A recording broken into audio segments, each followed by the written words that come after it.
In the quiet, fog-laden village of Willowbrook, the legend of the Watcher was a story spoken in hushed tones. The villagers believed in a sinister spirit that haunted the old Willow Manor, a figure that watched those who dared to venture there. Few had ever seen him, and even fewer had returned unchanged. But to the young, skeptical Emma Winfield, such stories were nothing but rural superstitions. Emma, having inherited Willow Manor from a distant relative, arrived from London to inspect her new property. She saw the manor not as a haunted house but as a grand estate waiting to be restored. However, she was unaware that by setting foot in Willow Manor, she would awaken something that had waited for centuries in the dark. As Emma traveled down winding, narrow roads surrounded by foggy hills, she could feel an eerie stillness in the air. The trees loomed tall and close, their branches tangled like twisted fingers reaching toward the sky. When she arrived, the manor stood on the edge of the village, partially hidden by dense woods. Its windows, dark and empty, stared back at her as though they were eyes keeping a silent vigil. The villagers eyed her cautiously as she stepped into the local inn for directions. The old innkeeper, Mr. Cartwright, warned her in a grave tone, "Don't go there after dark, miss. The Watcher doesn't take kindly to visitors."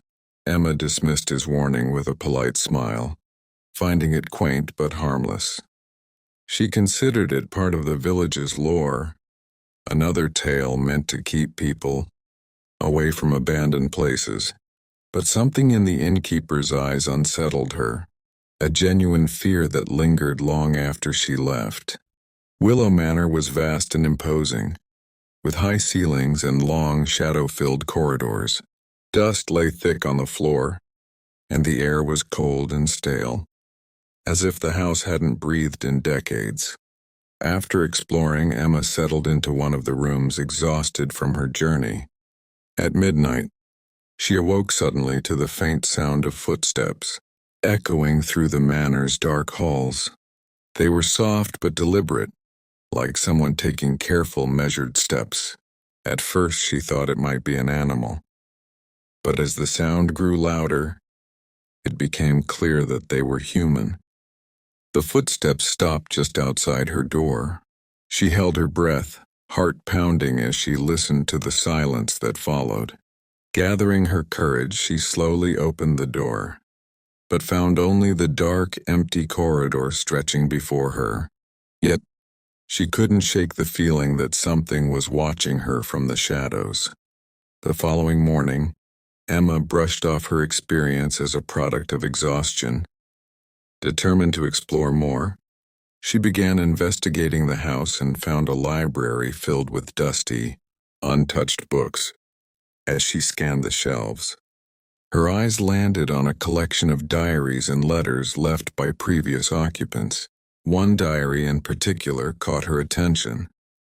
The leather-bound book was worn and faded, and inside was the name Thomas Blackwood. The entries detailed Thomas's fascination with the occult and his belief in a supernatural presence within the house. He referred to it only as the Watcher. As she read, an entry from the diary sent chills down her spine. "The Watcher comes for me at night. He stands in the shadows, waiting. His hollow eyes see everything. I fear I'm not alone here, not truly." She closed the diary, her hands trembling. The Watcher wasn't just a legend. This had been someone's terrifying reality. That night, Emma's unease grew. Every corner of the house seemed to hide something. Every sound echoed ominously. She went to the bathroom to wash her face, trying to shake off the feeling. As she looked up, her reflection in the mirror seemed somehow distorted, like something else was peering through her own eyes. Then, as she turned away, she noticed faint writing fogging up on the mirror. The word "leave" appeared, written as if by an unseen hand. Emma stepped back, heart racing. She stared at the mirror, watching as the word faded. She called out, but only silence answered her.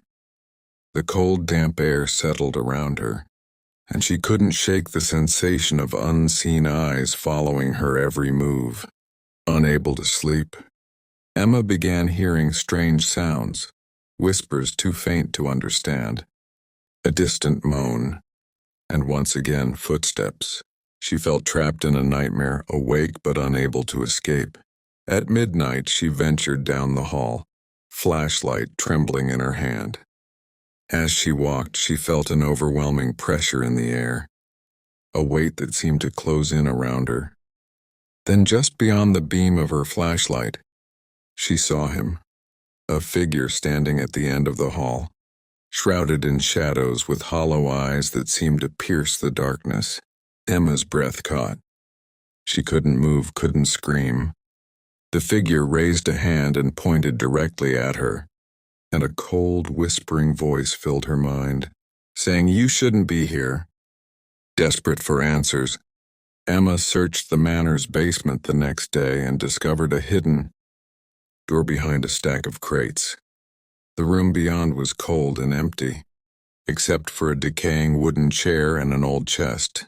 Inside the chest, she found another journal, one that spoke of a ritual meant to trap a spirit within the house. As she read, she realized with horror that Thomas Blackwood had bound the Watcher to Willow Manor, hoping to control its power, but instead dooming himself to an eternity with the spirit he had summoned. The final entry was scrawled in desperation. "I fear my time is ending. The Watcher comes for me tonight. I am trapped, cursed to wait in the dark." Determined to end the curse, Emma attempted a seance that night, hoping to communicate with Thomas's spirit. As she sat in the dark, surrounded by flickering candles, the temperature dropped sharply. Her breath misted in the cold air, and the room filled with an overwhelming sense of dread. Then a shadowy figure materialized before her. It was Thomas Blackwood, but his face was contorted in fear and agony. His hollow eyes looked past her, focused on something lurking just beyond the shadows. "He won't let me leave," Thomas whispered. "He watches, always watching." And then the Watcher appeared. The candles blew out, plunging the room into darkness. Emma could feel him, the Watcher, standing inches away from her, his cold breath brushing against her skin. She felt trapped, the walls seeming to close in as his voice echoed in her mind. "You wanted answers, and now you are mine," he whispered. Emma's terror reached a breaking point. She grabbed the diary, holding it up like a shield, and screamed, "I release you. I break this curse." A deafening silence fell. The darkness began to lift, and she felt the presence retreat, as if an ancient weight was being lifted from the house. The Watcher's hollow eyes lingered for one last, chilling moment before finally fading into the shadows. Emma fled Willowbrook, leaving the manor and its dark secrets behind. She never spoke of what happened, but the villagers noted how her once bright eyes were now shadowed with fear. To this day, Willow Manor remains empty, and some say that on quiet nights, if you listen closely, you can still hear footsteps echoing through its dark halls. The Watcher may be gone, but his memory lingers, watching, waiting, for the next soul foolish enough to disturb the darkness.